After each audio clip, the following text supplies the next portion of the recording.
जिल्हा परिषदेने model school नंतर आता अंगणवाड्यांचे रूपडे बदलण्याचा निर्णय घेतलाय। जिल्ह्यातील 333 अंगणवाड्यांमध्ये सौर ऊर्जा प्रकल्प राबवला जाणार आहे।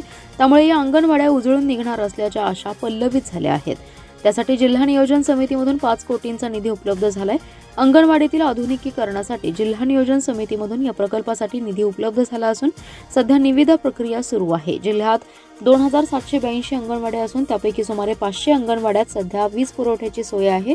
अंगणवाड्यांचं कामकाज दिवसा असल्याने तिथे विजेची फारशी आवश्यकता नसते, त्यामुळे वीज पुरवठ्याचा विचार आजवर झालाच नव्हता। पण सध्या सर्रास अंगणवाड्यांमध्ये विजेवर चालणारे वजन काटे, प्रोजेक्टर, मुलांच्या शिक्षणासाठी संगणक, पंखे, पाणी शुद्धीकरणासाठी विजेवरील उपकरणे अशा सुविधा उपलब्ध होत आहेत।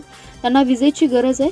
प्राथमिक शाळांच्या आवारात असणाऱ्या काही अंगणवाड्यांमध्ये शाळेतून तात्पुरता वीज पुरवठा घेण्यात आलाय। माळ भागातील किंवा स्वतंत्र खोल्या असलेल्या अंगणवाड्यात मात्र वीज पुरवठ्याची सोय नाही।